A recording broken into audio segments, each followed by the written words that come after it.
So those are the slides that I have. Those are the topics that I wanted to cover today. I know I went a little over time, but as you can see, there are like so many topics that we had to cover, and also actually there's a lot more content that I can talk about. I had to like really choose only the most commonly used ones. So thanks for your time. And Matthew, any questions that I can answer? Yeah, Murali, there are questions, and I so appreciate this presentation and all the work. I know you put in so much work into this, so thank you for making these slides and these demos. This is just invaluable stuff. So let's get to the questions. Let's see. This is from Basir, who asks, can you configure load balancing to Ingress to forward client certificates to the backend, i.e. in HTTP headers or for client authentication? Okay, so if I have to repeat the question, can I use different certificates is the first thing that I could understand, and can I point them to different backends? Did I summarize it correctly? I think so. I mean, he says, can you configure load balance? Yeah. So the answer is yes, you can do that. You can use different hosts, different certificates. It's just a matter of how you configure your DNS entries. So in that scenario, what you would do is if you, let me see if I have a picture for that. Okay, probably this is one of my earlier slides.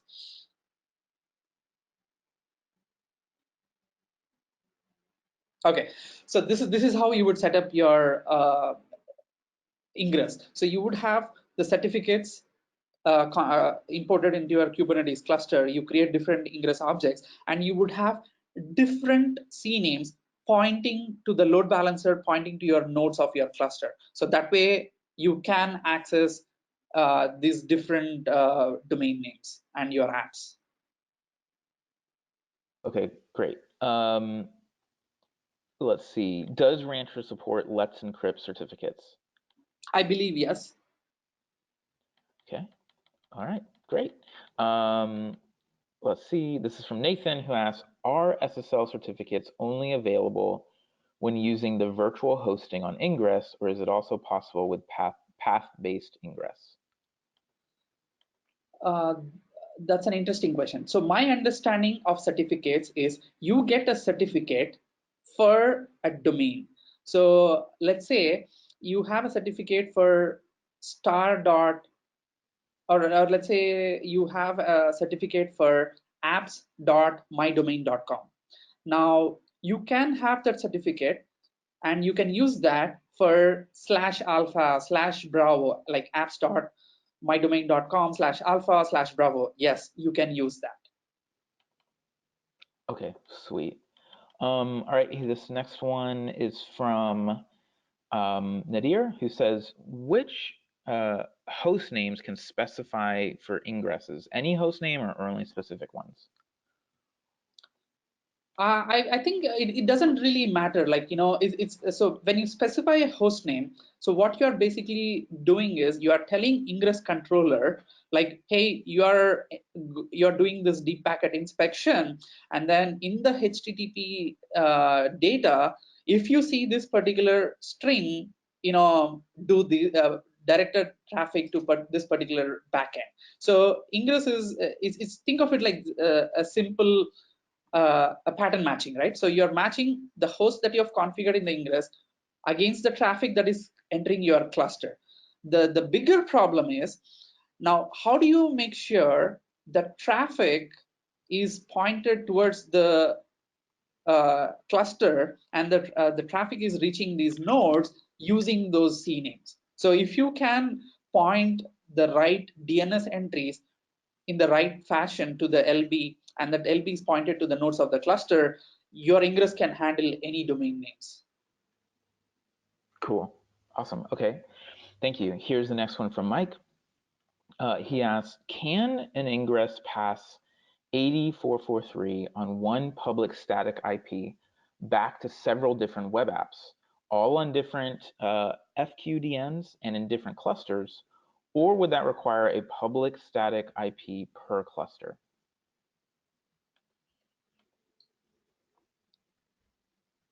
let me pull up that question. It's a big one. So Yeah, from Mike Paget, let me and we stop have it. sharing my screen, Sure. and then let me open the questions. Mm-hmm. Would you be able to send it on chat for me? Sure. Let's see.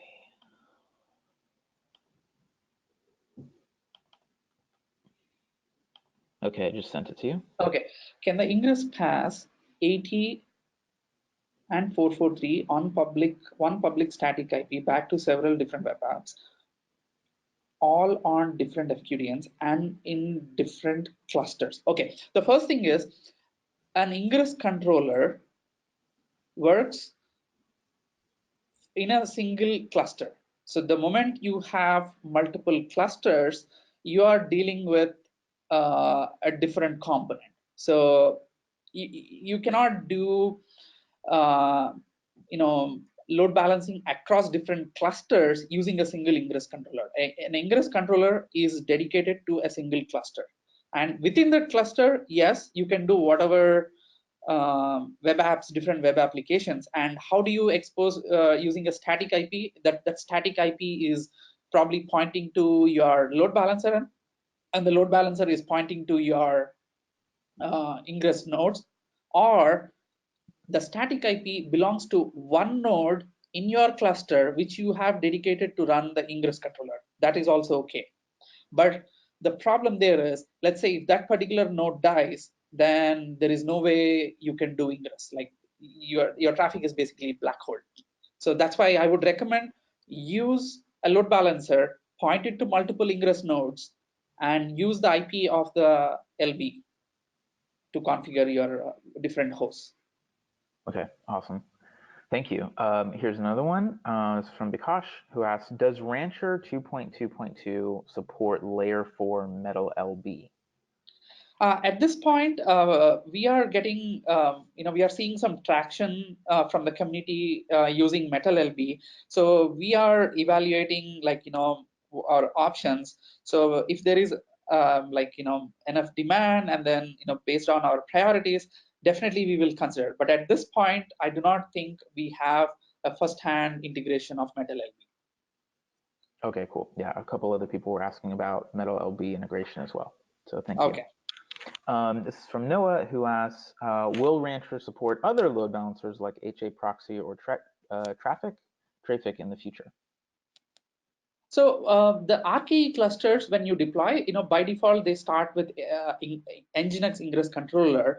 The config allows you to use a different Ingress controller, so you can swap it out technically. You can disable the default Nginx Ingress controller. You can launch whatever Ingress controller you want on top of a Kubernetes cluster. So Rancher doesn't come in the way. So yes, it's kind of supported, but there is a little more work involved there.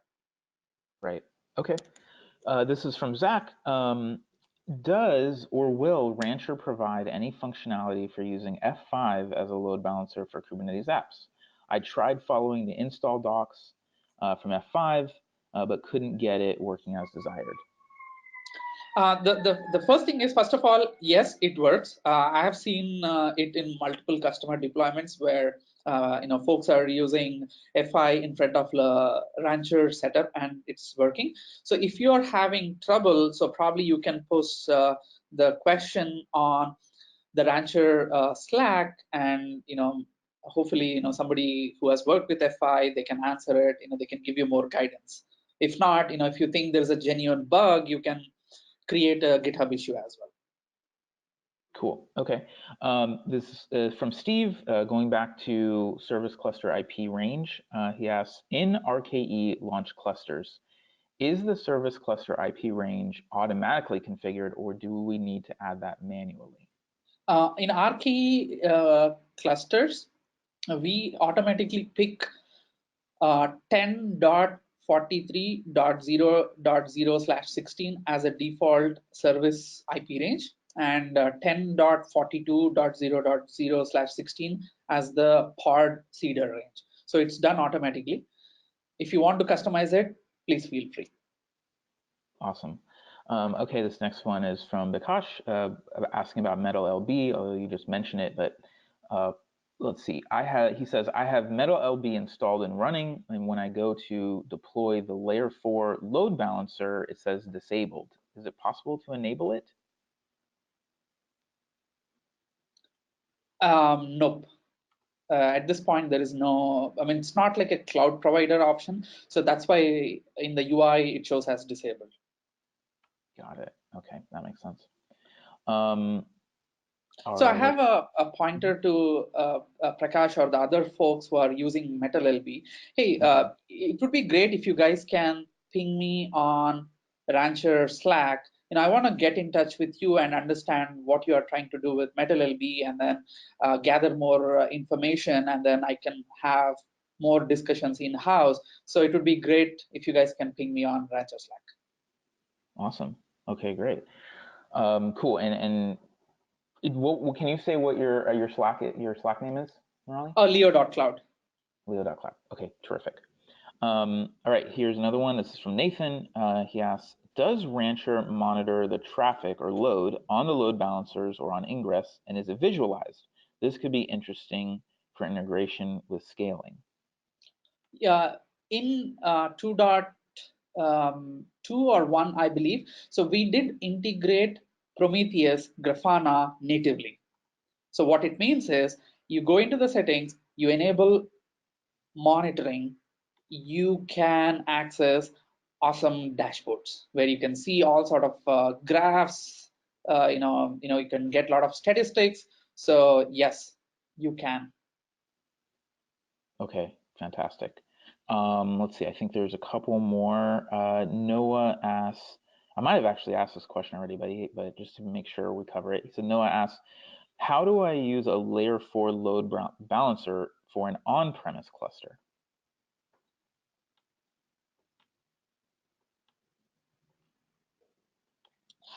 I think what I have seen is people use FI load balancers generally for on-prem deployments, and then recently I see a lot of adoption of this Metal LB.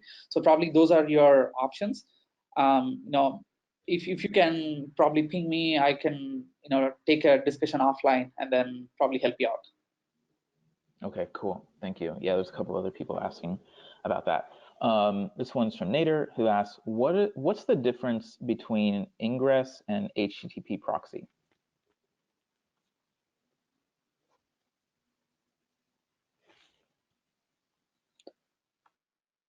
What is the difference between Ingress and HTTP proxy? My understanding is an Ingress is basically doing the things that we just discussed about, and then HTTP proxy is basically let's say you have your nodes of your cluster, they cannot access your internet directly, so you have to go through a proxy server. So you specify the IP address of the proxy server using environment variables HTTP_proxy, all caps or lower, and that's how you can access the internet. That's my understanding of a HTTP proxy. So these are two different things. Perfect. Okay, great. Next one, this from Kelly, kind of follow-up question to the question about Istio. Kelly asks, will Istio interfere with Nginx? Can I have both in place? I believe they are working at the same layer, or basically they are working in the same name, in the same space, right, on the same domain where they're trying to do service mesh, service discovery, load balancing. So I think it's possible that they can collide. I haven't tried it myself, so I do not know. You could try it out, and then you can see if it works or if it doesn't, and you can let us know. Okay, terrific. Here's another one from James Goodwin. Does Rancher support F5 external load balancers that are hosted on-prem in a private data center? Yeah. Like I mentioned earlier, I've seen it personally at a lot of our customer deployments. The FI is used. It's quite a popular load balancer for on-prem. Terrific. Okay. Here's another one. Here's one from James, who asks, and I think there's just a couple more questions, Murali. So thank you for going through these. Sure, no worries. Awesome. So James asks, is node port load balancing capable of managing persistent TCP connections between external clients and pods behind the node port service? If so, how does that work? Okay, persistent TCP connections. That is an interesting question. So basically, my understanding of a persistent connection is, you have a certain source IP targeted to a certain target IP, and I do not have an answer on top of my head. We need to look up the documentation, see, how the load balancing is done, and are there any specific types that would help in persistent connections like this. So at this point, I do not know on top of my head. Okay, no problem. All right, let's see. Okay, here's one. Am I right that the load balancing with cluster IP is different to the rolling update on pod deployments? It seems really similar, but maybe rolling updates add more pods while the old ones are updating. Is that correct? So the rolling update, it's more about how the updates are being done.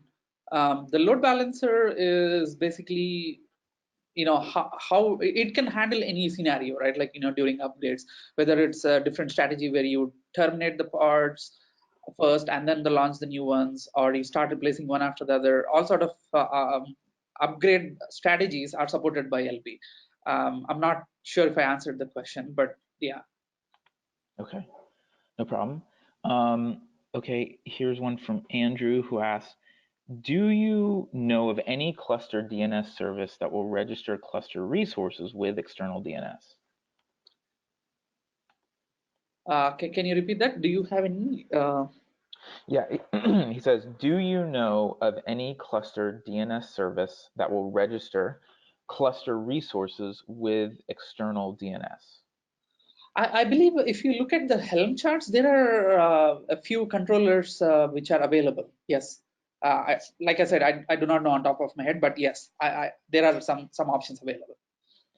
Okay, fantastic. That was the last question. So I think I got all in. So I am going to go ahead and just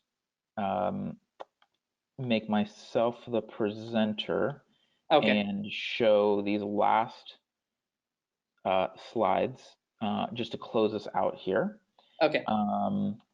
Make sure, let me know if you can see.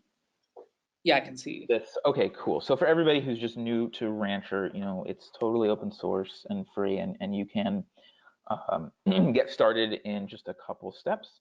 If you go to rancher.com and click the deploy button, it'll bring you to this quick start, and you can follow these steps, or go to the quick start guide and see how to get an HA setup going. But it is totally free and really easy to use. We also do intro training for Rancher and Kubernetes on Thursday, always free. It's every Thursday, so go to that and return. As I mentioned, Rancher is enterprise container management software. It's great for DevOps, making life easier with CI/CD and our app catalog and monitoring and logging, and this great UI while retaining API access, as Murali has shown, and also tons of great features for operations, for security and policy and authentication. So if you do want to know more about Rancher, please check out those Thursday training sessions. And as I said, this is the URL, so it's just really easy to find, and our documentation is just fantastic. Our engineers and field engineers have done a wonderful job of just being very thorough here. We do a lot of other, open source products and projects. We recently launched K3 OS and K3S. It's lightweight Kubernetes distribution and operating system, and Submariner on networking between clusters. So there's a lot of cool stuff going on. So please check out, our GitHub for all those repos. And as we stated at the beginning, these slides and this recording will be sent to you all via email after the session.